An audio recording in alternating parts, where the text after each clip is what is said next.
നമസ്കാരം പ്രിയ ശ്രോതാക്കളെ. ഇതൊരു വെക്കേഷൻ സമയമാണ്. കുട്ടികളൊക്കെ സ്കൂൾ അടച്ച് വീട്ടിലിരിക്കുന്ന ഒരു സമയമാണ്. അപ്പോൾ ഒരു കൊച്ചു കൂട്ടുകാരനെ, ഒരു യുവ പ്രതിഭയെ പരിചയപ്പെടുത്താമെന്ന് വിചാരിച്ചു. അപ്പോൾ എനിക്കൊന്ന് ഈ സമയത്ത് വെക്കേഷൻ സമയമായതുകൊണ്ട് മറ്റു കൊച്ചു കുട്ടികൾക്കും ഒക്കെ ഒരു പ്രചോദനമാവും നമ്മുടെ ഈ കൊച്ചു കൂട്ടുകാരനെ സംസാരിക്കുന്നത് കേൾക്കുമ്പോഴും പുള്ളി പ്രവർത്തിക്കുന്ന മേഖലയൊക്കെ പരിചയപ്പെടുമ്പോഴും പലർക്കും അതൊരു പ്രചോദനമാകുമെന്ന് ഞാൻ വിചാരിക്കുന്നു. അതുകൊണ്ട് തന്നെ ഈ ഇൻ്റർവ്യൂ വളരെ പ്രധാനപ്പെട്ടതാണെന്നും ഞാൻ അതിനെ പ്രധാനപ്പെട്ട ഇൻ്റർവ്യൂ ആയിട്ട് ഞാൻ വിശേഷിപ്പിക്കുകയാണ്. ഹരി മഹാദേവ് കൊറ്റങ്കര ആണ് നമ്മുടെ ഈ കൊച്ചു കൂട്ടുകാരൻ. ഗിറ്റാറിൻ്റെ തന്ത്രികൾ മീട്ടി നമ്മുടെയൊക്കെ ഹൃദയം കവരുന്ന ഒരു വ്യക്തിയാണ്. ഗിറ്റാർ മാത്രമല്ല, വോക്കൽ ഉണ്ട്, അതോടൊപ്പം തന്നെ പല ഇൻസ്ട്രുമെന്റ്സ്, വയലിൻ അല്ലേ, അങ്ങനെ പല പല ഇൻസ്ട്രുമെന്റ്സ്, അതൊക്കെ നമുക്ക് ചോദിച്ച് മനസ്സിലാക്കാം. അപ്പോൾ അദ്ദേഹം ഒരു ജീനിയസ് ആണ് മ്യൂസിക്കിന്റെ കാര്യത്തിൽ, ഒരു യുവ പ്രതിഭയാണ്. അപ്പോൾ അദ്ദേഹത്തെ നമുക്ക് മനസ്സിലാക്കാം. സ്വാഗതം. അപ്പോൾ എന്താണ് പറയാനുള്ളത്? തുടക്കത്തിൽ ഒരു ഇൻട്രൊഡക്ഷൻ പറഞ്ഞോളൂ. എവിടെയാണ് ജനിച്ചത്, വളർന്നത്, പഠിക്കുന്നു? ഞാൻ ജനിച്ചത് കൊല്ലത്ത് തന്നെയാണ്. കൊറ്റങ്കര എന്നാണ് സ്ഥലത്തിന്റെ പേര്. മാമ്പുഴ കൊറ്റങ്കര പഞ്ചായത്തിലാണ്.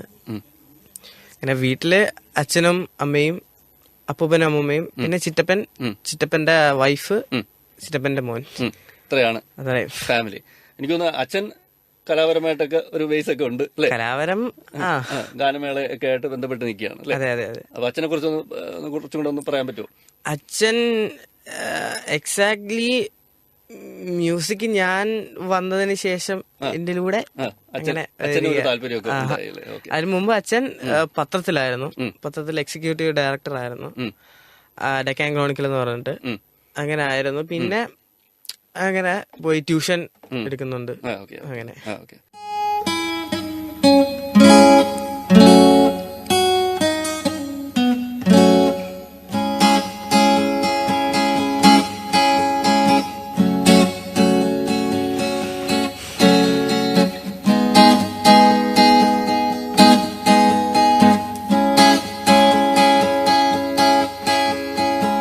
സുന്ദരി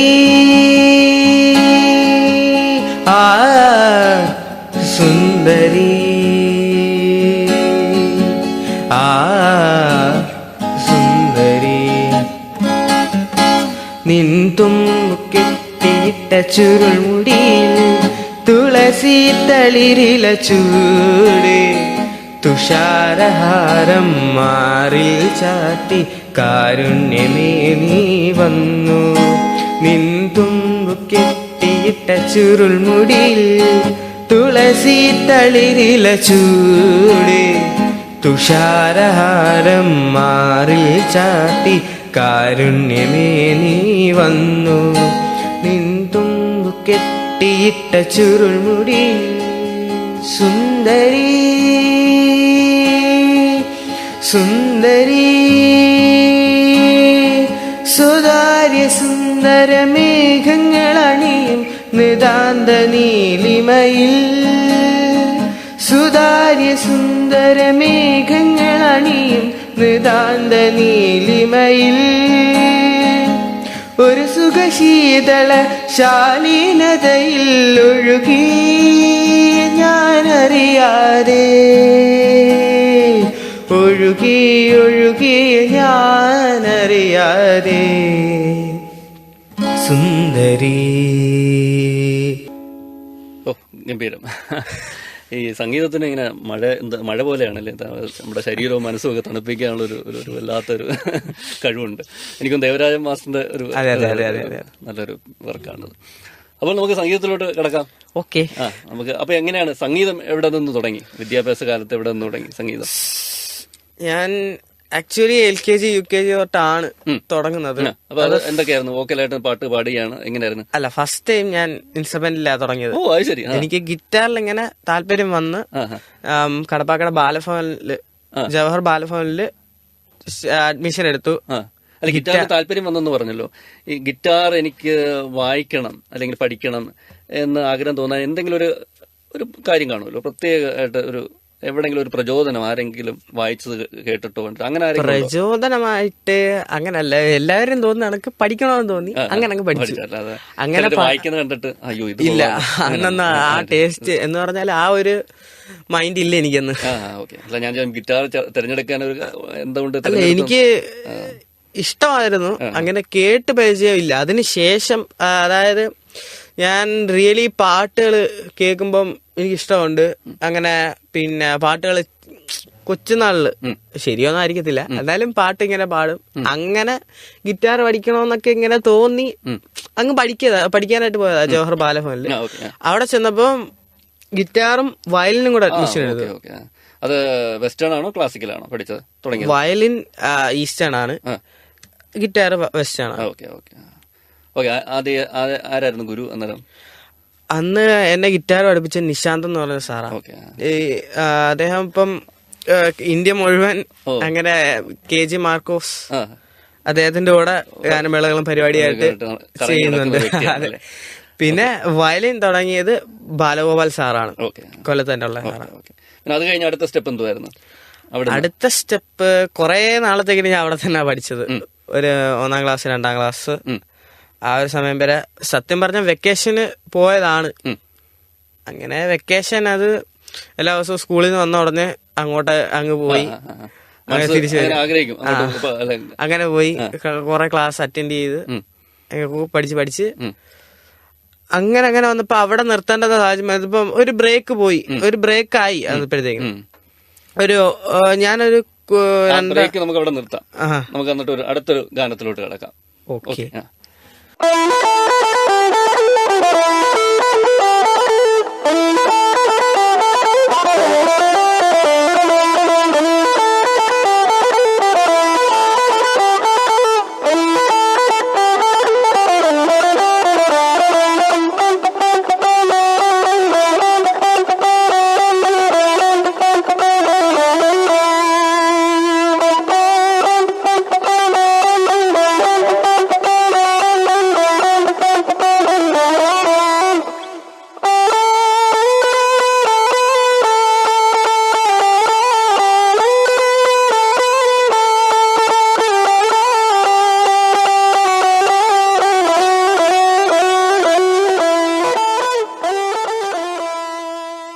നമ്മളൊരു ഗാനം കേട്ടു, മടങ്ങി വരാം.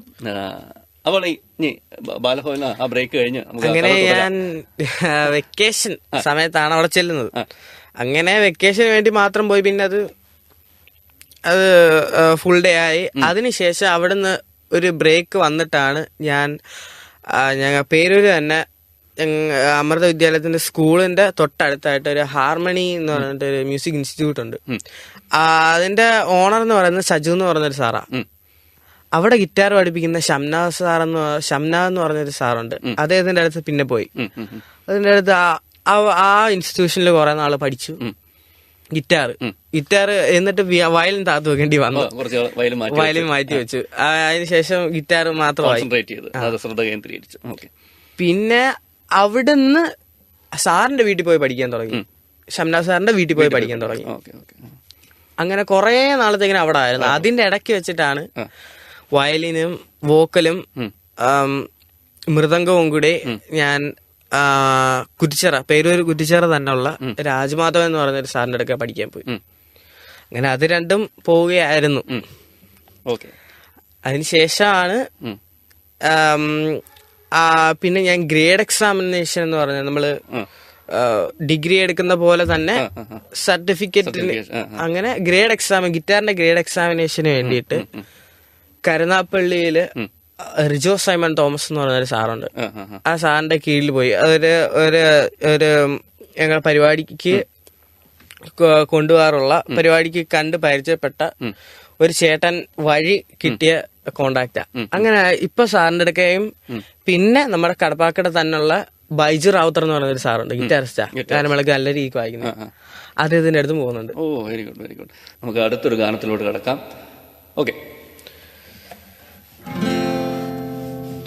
பாடாத பாட்டெல்லாம் பாட வந்தார், காணாத கண்களை காண வந்தார், பேசாத மொழியெல்லாம் பேச வந்தார், பெண் பாவை நெஞ்சிலே ஆட வந்தார், பெண் பாவை நெஞ்சிலே ஆட வந்தார், பாடாத பாட்டெல்லாம் பாட வந்தார், காணாத கண்களை காண வந்தார், பேசாத மொழியெல்லாம் பேச வந்தார், பெண் பாவை நெஞ்சிலே ஆட வந்தார், பெண் பாவை நெஞ்சிலே ஆட வந்தார். കൊള്ളാം, കലക്കി. അങ്ങനെ നമ്മൾ ആ യാത്ര തുടരാം. എന്നിട്ട് അടുത്തത് അതിനും ശേഷമാണ്, അപ്പോഴും രാജമാവ് സാറിനൊക്കെ പോകുന്നുണ്ടായിരുന്നു. അതിനുശേഷം ഞാൻ മൃദംഗം സെപ്പറേറ്റ് ആയിട്ട് പഠിക്കാനായിട്ട് പോയി. അഭിലാഷ്, കടവൂര് ഉള്ള അഭിലാഷ് സാറിന്റെ അടുക്ക പോയി. അങ്ങനെ അഭിലാഷ് സാർ വഴി വയലിനും സെപ്പറേറ്റ് ആയി, വോക്കലും സെപ്പറേറ്റ് പഠിക്കാൻ പോയി. വോക്കല് പഠിച്ച ജീവൻ സാറിന്റെ അടുക്കാണ്, മോത്തലുള്ള ജീവൻ സാറിന്റെ അടുക്കാണ്. പിന്നെ വയലിൻ പഠിക്കാൻ പോയത് ബൈജു എന്ന് പറഞ്ഞ സാറിന്റെ അടുക്കാണ്, പ്രാക്കുളത്തുള്ള സാർ. അതിനെല്ലാം ശേഷമാണ് വയലിനും വോക്കലും തുളസി സാറിന്റെ അടുക്ക ചെന്നത്.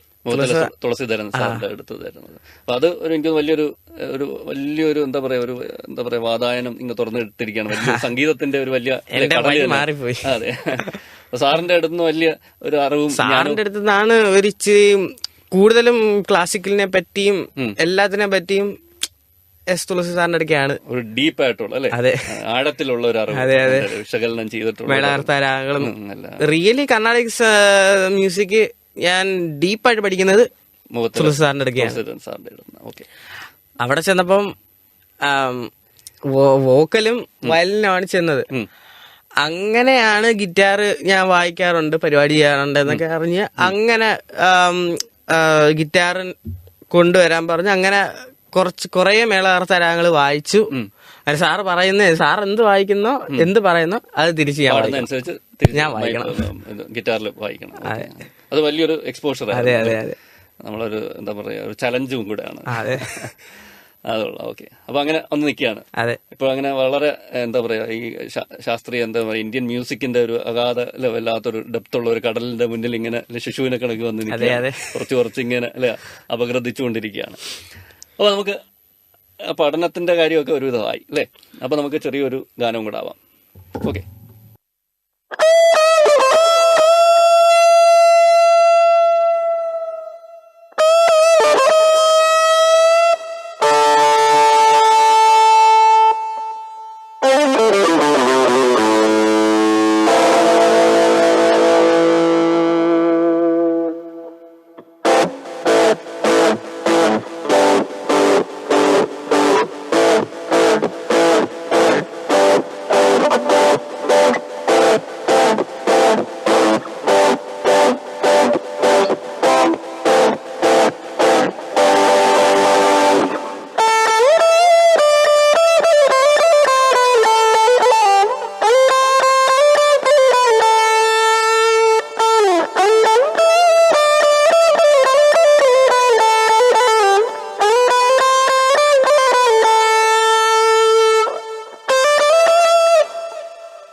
Very good. അപ്പോൾ കലക്കി. അപ്പോൾ നമുക്ക് ഇനി അറിയാനുള്ളത് യൂത്ത് ഫെസ്റ്റിവലിലൊക്കെ പലതും പങ്കെടുത്തു. അതിനെക്കുറിച്ച് ജസ്റ്റ് ഒന്ന് ഡിസ്ക്രൈബ് ചെയ്താൽ നല്ലതായിരിക്കും.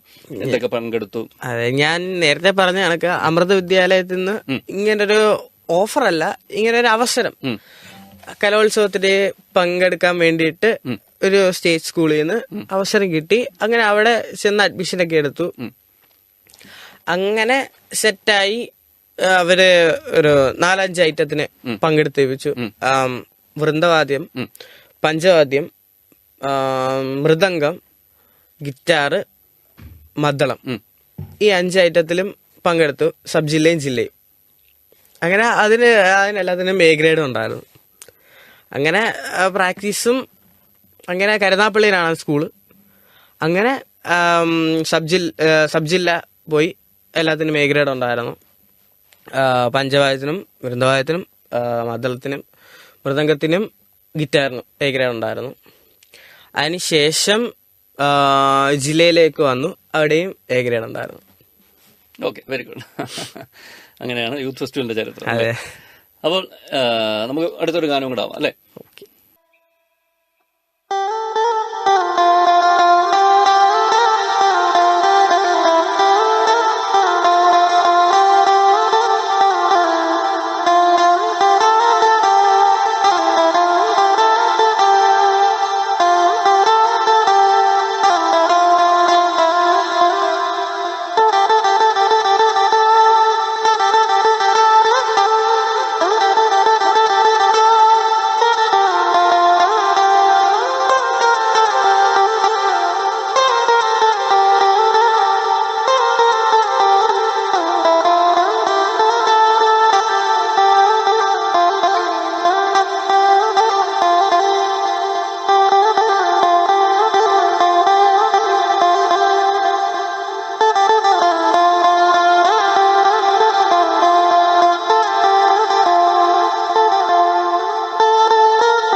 അപ്പോൾ നമുക്ക് മടങ്ങി വരാം. നല്ലൊരു എന്താ പറയുക, നല്ലോണം അവതരിപ്പിച്ചു. അപ്പോൾ നമുക്കിനി അറിയാനുള്ളത്, ഇപ്പം എനിക്കൊന്ന് ഈസ്റ്റേണും വെസ്റ്റേണും അല്ലെ കുറിച്ച് പറഞ്ഞു.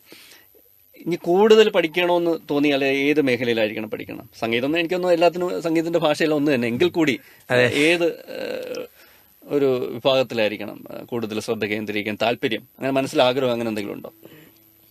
ഞാൻ ഇപ്പം ആഗ്രഹിക്കുന്നത് ഇത് കുറച്ചും കൂടെ നല്ല രീതിക്ക് ഡീപ്പായിട്ട് കൊണ്ടുപോകണമെന്നാണ്. പിന്നെ അതിനകത്തുള്ള ഒരു അഡ്വാൻറ്റേജ് എന്താന്ന് വെച്ചാല്, ഇതിന്റെ ഒരു തിയറി മനസ്സിലായി കഴിഞ്ഞാൽ പ്രാക്ടിക്കലി നമുക്ക് പലതിലും എന്ത് വേണമെങ്കിലും നമുക്ക് ആ ഒരു തിയറിയെ അടിസ്ഥാനമാക്കിയിട്ട് ചെയ്യാൻ പറ്റും. കാരണം ആ ഒരു വേറൊരു മേഖലയില് തിയറി എന്ന് പറയുമ്പോൾ ഈസ്റ്റേണും ഉണ്ട് വെസ്റ്റേണും ഉണ്ട്. അപ്പൊ ഇതിനകത്താണ് കോൺസെൻട്രേറ്റ് ചെയ്യാൻ ആ ഒരു തിയറി ബേസിക്കലി പഠിക്കാനുള്ളത്. ആ ഒരു രണ്ടും വലിയ കടലാണ്, ഇതോനും അതും ഇതും ഇങ്ങനെ കിടക്കുകയാണ്. അപ്പൊ ഏതാണ് അപ്പൊ ഇങ്ങനെ ഇത്രയും നാള് രണ്ടും പഠിച്ചല്ലോ. അപ്പൊ അതിനകത്ത് ഇത് എനിക്ക് കുറച്ചും കൂടെ നല്ലത് ഇണങ്ങുന്നത് വെസ്റ്റേൺ സ്റ്റൈലാണ്, അങ്ങനെ എന്തെങ്കിലും അങ്ങനെ തോന്നിയിട്ടുണ്ടോ? ഞാനങ്ങനെ ചിന്തിക്കുന്നില്ല, കാരണം ഇത് രണ്ടും കൂടെ കൊണ്ടുപോകുന്നതാണ് എനിക്ക് നല്ലത്. അത് കൊള്ളാം. Okay okay. അപ്പോൾ ഈ നമ്മൾ ഇപ്പം ഈ പഠനത്തിന്റെ കാര്യം പറഞ്ഞു.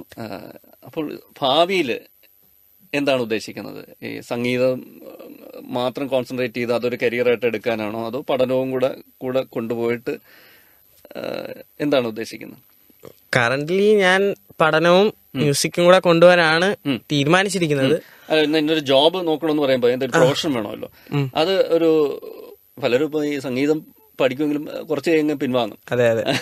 അവരതിനകത്ത് സംഗീതം പഠിച്ചാലും ഒന്നെങ്കിൽ സംഗീതം മാത്രം പോകും. പക്ഷെ അല്ല, അതങ്ങനെ പോകുന്നൊരു കുറവാണ്. അതിനകത്തൊരു കരിയർ സ്കോപ്പ് ആർക്കും അത്ര നിശ്ചയമില്ലാത്തതുകൊണ്ട് പലരും വേറെ പ്രൊഫഷനിലോട്ടൊക്കെ തിരിയാറുണ്ട്. കരിയർ ചിന്തിച്ചാല് മ്യൂസിക്കില് നമുക്ക് ഒന്നും എന്താ ഓപ്പർച്യൂണിറ്റീസ് കുറവാണല്ലോ. ഓപ്പർച്യൂണിറ്റീസ് കുറവാണ്. അതാ എക്സ്പെൻസ് ആണ്. ഇച്ചിരി മെനക്കേടാണ്. അതെ അതിനകത്ത് ഒത്തിരി ചെലവുണ്ട്. അത് നമ്മള് ഒരു 100%-ല് ഒരു 5% പഠിച്ചിട്ട് കാര്യമില്ല.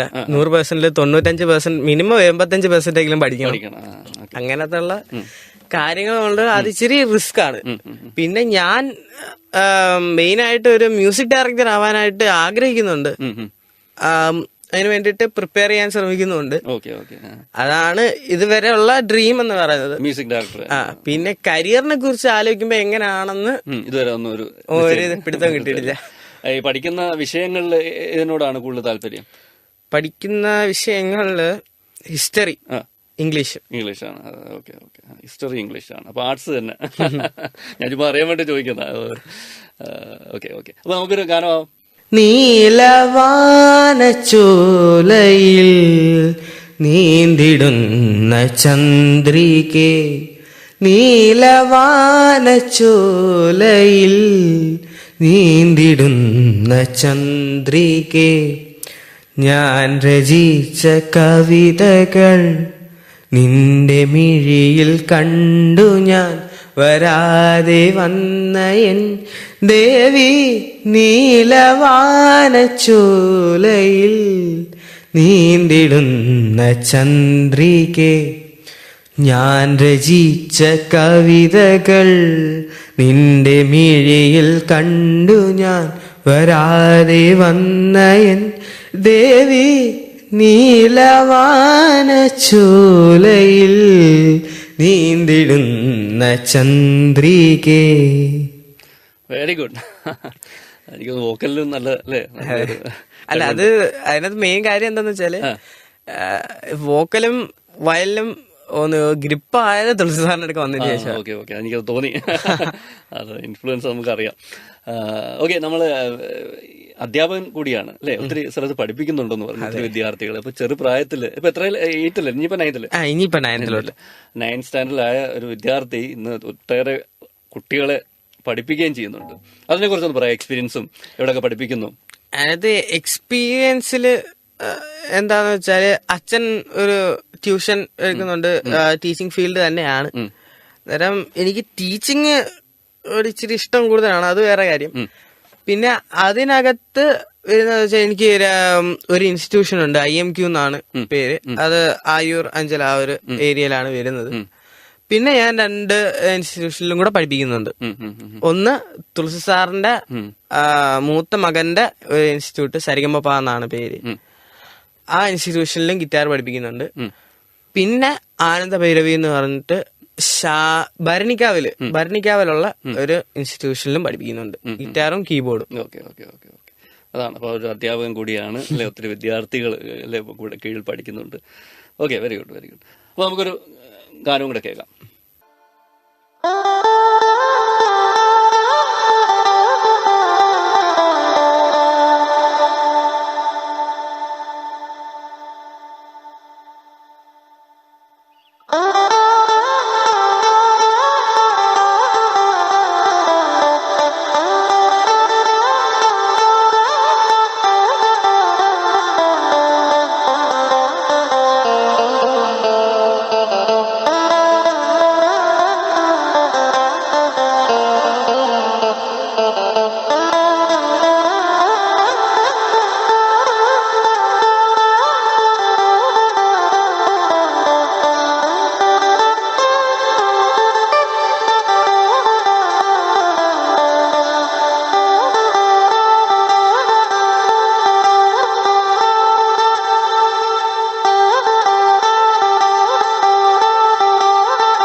അപ്പം ഗാനമേള ട്രൂപ്പുകളിലൊക്കെ അല്ലേ പരിപാടികളിലൊക്കെ പങ്കെടുക്കുന്നു ഞാൻ കേട്ടു. അപ്പോൾ ഏതൊക്കെ ട്രൂപ്പുകളിലാണ്? ഞാൻ ഫസ്റ്റ് ടൈം പരിപാടിക്ക് എന്റെ സാറാണ് കൊണ്ടുപോകുന്നത്. അതേ ട്രൂപ്പിലായിരുന്നു? ഓസ്കാർ മ്യൂസിക് മീഡിയ എന്ന് പറഞ്ഞിട്ട് ഒരു ട്രൂപ്പിലാണ് പോകുന്നത്. അതിനുശേഷം അവിടെ എന്താ ഗിറ്റാർ? ഗിറ്റാർ സാറിന്റെ കൂടെ സപ്പോർട്ടീവായിട്ട് ഇരിക്കാനായിട്ട് അങ്ങനെ. പിന്നെ തൃശ്ശൂർ സ്റ്റാർ ബീറ്റ്സ് എന്ന് പറഞ്ഞിട്ട് ആ ഒരു ട്രൂപ്പിലും പോയി. പിന്നെ പാല സൂപ്പർ ബീറ്റ്സ് എന്ന് പറഞ്ഞു അവിടെയും പോയിട്ടുണ്ട് ലീഡ് ഗിറ്റാറായിട്ട്. പിന്നെ ഈ ഓസ്കാർ തന്നെ ലീഡ് ഗിറ്റാറായിട്ട് കുറച്ച് പരിപാടി ചെയ്തു. അതിനുശേഷമാണ് കണ്ണൂർ ബീച്ച് എന്ന് പറഞ്ഞ് ഒരു ട്രൂപ്പില് ലീഡ് ഗിറ്റാറായിട്ട് വിളിക്കുന്നത്. അങ്ങനെ കുറെ നാള് അവിടെയും പോയി. ഈ ഇടയ്ക്കാണ് ഉറക്കത്തിന്റെ പ്രശ്നം, അങ്ങനെ സ്കൂളിൽ പോകാൻ എക്സാം, അതെ അങ്ങനെ അവിടുന്ന് കൊല്ലത്തുള്ള പരിപാടികളൊക്കെ ചെയ്യാം, അടുത്തുള്ള പരിപാടികളൊക്കെ ചെയ്യാന്ന് പറഞ്ഞ് ഇറങ്ങിയിട്ടില്ല, എന്നാലും പ്രവർത്തിക്കുന്നുണ്ട്, ഇടയ്ക്കിടയ്ക്കൊക്കെ പോകാറുണ്ട്. പിന്നെ ഹാരിസൺ തൊടുപുഴ എന്ന് പറഞ്ഞിട്ട് ഒരു ട്രൂപ്പിലും വിളിക്കാറുണ്ട്. പിന്നെ ബാൻഡ് പരിപാടി, ഫ്യൂഷൻ, അതായത് സോളോ ഒക്കെ പല ട്രൂപ്പുകളും വിളിക്കാറുണ്ട് അല്ലേ? ട്രൂപ്പല്ല, ഞാൻ സ്വന്തമായിട്ട്. സ്വന്തമായിട്ട് ഒരു ട്രൂപ്പ് ഇനി പതുക്കെ ഫോം ചെയ്ത് വരും. ഇപ്പൊ തന്നെ ഉണ്ട് ട്രൂപ്പ്. ഓക്കെ, അത് വെരി ഗുഡ്. അപ്പോൾ നമുക്ക് നമ്മുടെ ഇന്റർവ്യൂയിലൂടെ തിരിച്ചു വരാം. ഇപ്പം മ്യൂസിക് ഡയറക്ടർ ആവണമെന്ന് പറഞ്ഞു. അപ്പം ഞാനത് രണ്ട് അതികായന്മാർ നമ്മുടെ ഫ്രണ്ടിലുണ്ട്. ഒന്ന് ഇളയരാജ എന്ന് പറഞ്ഞ ഒരു വലിയ ജീനിയസ്, സിംഫണിയൊക്കെ ആയിട്ട് ഇപ്പം അല്ലേ നമ്മുടെ മുന്നിൽ നിൽക്കുന്നുണ്ട്. അതാണ് റഹ്മാൻ. ഇപ്പോഴും പുതിയ മ്യൂസിക്കും കൂടെ അല്ലേ കൊളാബറേറ്റ് ചെയ്ത് അവതരിപ്പിക്കുന്ന നമ്മുടെ മുന്നിൽ വലിയൊരു ആശ്ചര്യം പോലെ നിൽക്കുന്ന AR റഹ്മാൻ. ഇവരിലെ രണ്ടുപേരിൽ ആരോടാണ് കൂടുതലൊരു താല്പര്യം? ഇങ്ങനെ ചോദിച്ചാൽ എല്ലാവർക്കും പല പല ഇഷ്ടങ്ങളല്ലേ ഉള്ളൂ. പക്ഷെ എനിക്ക് ആക്ച്വലി രണ്ടുപേരെയും ഒരുപോലെ ഇഷ്ടമാണ്. കാരണം റഹ്മാൻ സാറിന്റെ technology plus best music, Ilaiyaraaja സാറിന്റെ മ്യൂസിക് ആൻഡ് പ്ലസ് തിയറി, അത്ര എല്ലാം കൂടെ കുഴച്ച് നോക്കുമ്പോൾ രണ്ടും വൺ ഓഫ് ദി ബെസ്റ്റ് ആണ്. രണ്ടുപേരും ഫോളോ ചെയ്യുന്നുണ്ട്. ആ സ്റ്റൈല് രണ്ടുപേരുടെയും അല്ലേ? അതൊക്കെ മലയാളത്തിലോട്ട് വരുമ്പോൾ സംഗീതത്തില് പഴയ ഇപ്പൊ എല്ലാവരും എനിക്കൊന്നു നമ്മള് ഈ മത്സരങ്ങളിലെല്ലാം പഴയ ഗാനങ്ങളാണ് പാടുന്നത് കൂടുതൽ കുട്ടികളൊക്കെ. അപ്പൊ അതൊരു നമ്മൾ കാണുന്ന ഒരു പ്രത്യേകത എന്ന് വെച്ചാൽ അന്നത്തെ വളരെ നല്ല കോമ്പോസിഷൻ ആയിരുന്നു, ഭയങ്കര ചലഞ്ചിങ് ആയിരുന്നു. അതിനാൽ ഇപ്പോഴത്തെ ഗാനങ്ങളിലെയും എല്ലാ ആൽബം സോങ്സിലും എല്ലാം സംബന്ധിച്ച് കൂടുതലും മ്യൂസിക്കിന് ഇമ്പോർട്ടൻസ് കൊടുത്താണ് അന്നത്തെ കാലത്ത് ഏതൊരു സിനിമാ ഗാനം ആയാലും ആൽബം സോങ് ആയാലും ഭക്തിഗാനം ആയാലും ശരി തന്നെ മ്യൂസിക്കിന് കൂടുതൽ ഇമ്പോർട്ടൻസ് കൊടുത്ത്, ഒന്നിക്ക് കർണാടക സംഗീതം അല്ലെങ്കിൽ ഹിന്ദുസ്ഥാനി, അതിന് ഇമ്പോർട്ടൻസ് കൊടുത്തിട്ടാണ് ചെയ്തുകൊണ്ടിരുന്നത്. ഓക്കെ, അപ്പോൾ ഇപ്പോഴത്തെ ഒരു ട്രെൻഡ് ഉണ്ടല്ലോ, പുതിയ മ്യൂസിക് ഡയറക്ടേഴ്സ്, പുതിയൊരു ബ്രീഡ് ഓഫ് മ്യൂസിക് ഡയറക്ടേഴ്സ് ഉണ്ടല്ലോ. അവരുടെ ഇടയിൽ നിന്ന് ആരെയാണ് കൂടുതൽ കേൾക്കാൻ താല്പര്യം? എപ്പോഴും കേൾക്കുന്നത് എല്ലാം കേൾക്കുമായിരിക്കും, നമ്മളെല്ലാവരും മ്യൂസിക് എല്ലാം കേൾക്കും, എന്നാലും ചിലരെയൊക്കെ വീണ്ടും വീണ്ടും കേൾക്കുന്നത് അങ്ങനെ ഒരു കോമ്പോസിഷൻ? എനിക്ക് മ്യൂസിക് ഡയറക്ടേഴ്സ് ആയിട്ട് സുഷിൻ ശ്യാം ഇഷ്ടമാണ്. പിന്നെ അനിരുദ്ധിന്റെ ഇഷ്ടമാണ്. ശരി, ഓക്കെ. അപ്പൊ പഴയ നമ്മുടെ ഞാൻ പറഞ്ഞ മലയാളത്തില് ആരൊക്കെയാണ് മലയാളത്തിലെ മ്യൂസിക് ഡയറക്ടേഴ്സ്? എനിക്ക് കൂടുതലും പണ്ടത്തെയാണ്. കാരണം ഞാൻ കൂടുതലും കർണാടക മ്യൂസിക്കില് അറിയാൻ തുടങ്ങിയതിന് ശേഷമാണ് ഒരു ഇച്ചിരിയും കൂടെ ദേവരാജൻ മാസ്റ്റർ, MK അർജുൻ, അപ്പൊ അർജുൻ മാഷുണ്ട്, അങ്ങനെ കുറെ പേരുണ്ടല്ലോ, ദക്ഷിണാമൂർത്തി സ്വാമികളുണ്ട്. അപ്പൊ അവരിലേക്ക് വെച്ച് നോക്കുമ്പോ ഏതാണ് വൺ ഓഫ് ദ ബെസ്റ്റ് എന്ന് പറയാൻ പറ്റത്തില്ല. എല്ലാവരും ഒരേ ലെവലിൽ പോകുന്നവരാ, അവരെ നമുക്ക് ജഡ്ജ് ചെയ്യാൻ ഒക്കത്തില്ല. അല്ല, അവരുടെ ജീനിയസുകളാണ്. അപ്പൊ അതൊക്കെ കറക്റ്റ് ആയിട്ട് ഫോളോ ചെയ്യുന്നുണ്ടോ അവരുടെ ആ കമ്പോസിഷനൊക്കെ, ആ ഒരു ഇതുകൊണ്ടാണ് ഇപ്പൊ ഈ രണ്ട് പാടിയ പാട്ടുകളും എടുക്കാനുള്ള കാരണം. സിമ്പിളുമാണ്, എന്നാലും അതിനകത്ത് രാഗങ്ങള്, കുറച്ച് സംഗതികൾ എല്ലാം ഉണ്ട്. അന്നേരം അതൊരു ഐക്കോണിക് ആവാതിരിക്കും. അതെ. അപ്പൊ നമുക്ക് ഈ വെസ്റ്റേണിലോട്ടൊന്ന് വരാം. ഇപ്പോഴത്തെ ലേറ്റസ്റ്റ് വെസ്റ്റേൺ മ്യൂസിക് ഒക്കെ ശ്രദ്ധിക്കാറുണ്ടോ? അങ്ങനെയൊക്കെ എങ്ങനെ ഫോളോ ചെയ്യാറുണ്ടോ? വെസ്റ്റേൺ മ്യൂസിക് വെസ്റ്റേണേഴ്സ് കുറച്ചും കൂടെ അഡ്വാൻസ്ഡ് ആയിട്ടാണ് അവര് മ്യൂസിക് ഡെവലപ്പ് ചെയ്തുകൊണ്ട് വരുന്നത്. കാരണം നമ്മൾ ഇപ്പം നമ്മൾ സത്യം പറഞ്ഞ മ്യൂസിക്കിന് ഒരു ഇൻസ്ട്രുമെന്റ് വേണമെന്ന് തന്നെയല്ലേ, നമുക്ക് എന്ത് മ്യൂസിക് ആക്കാം. അത് ടെക്നോളജി പ്ലസ് മ്യൂസിക് പറഞ്ഞില്ലേ, എ റഹ്മാൻ സാറിന്റെ കൂട്ട്. അങ്ങനെ വെസ്റ്റേണിലോട്ട് വരുമ്പോ ചാർലി പുത്ത് എന്ന് പറഞ്ഞ ഒരു കമ്പോസർ ഉണ്ട്. അപ്പം അദ്ദേഹം ഒരു ഇന്റർവ്യൂവില് ഇങ്ങനെ കാണിക്കുന്നുണ്ട്, ഒരു ഗ്ലാസ് കപ്പ്, അതിനകത്തുനിന്ന് ഒരു ട്യൂൺ ഉണ്ടാക്കാൻ സാധിക്കും. എന്തിന്നും ഒരു മ്യൂസിക് ഉണ്ടാക്കാൻ സാധിക്കും. നമ്മുടെ ശിവമണിയൊക്കെ എനിക്ക് അതിനകത്തുണ്ട്, എന്തെങ്കിലുമൊക്കെ എടുത്തിട്ട് തട്ടി ഒരു. അതെ അല്ല, അതായത് ഇപ്പൊ ചില മ്യൂസിക് ഡയറക്ടേഴ്സ് അങ്ങനെ പുതിയ ഇൻസ്ട്രുമെന്റ്സിന്റെ സൗണ്ട് ഇഷ്ടപ്പെട്ട് അത് വളരെ അട്രാക്റ്റീവ് ആയിട്ട് പലതും ചെയ്യുന്നുണ്ട്, അത് അപ്ലൈ ചെയ്യുന്നുണ്ട് അവരുടെ കമ്പോസിഷൻ. ഓക്കെ, അപ്പോൾ ഇനി എന്താണ് മുന്നിൽ നിൽക്കുന്നത് ഈ പഠനമായിട്ട് ബന്ധപ്പെട്ട്? പഠനം ഇപ്പൊ 10th കഴിഞ്ഞാൽ എന്ത് ചെയ്യണം, അങ്ങനെയൊക്കെ എന്തെങ്കിലുമൊക്കെ? 10th കഴിഞ്ഞാൽ സ്ട്രീമിലോട്ട് പോകണം. അതിനകത്ത് ഞാൻ ഇപ്പൊ ചിന്തിച്ചാല്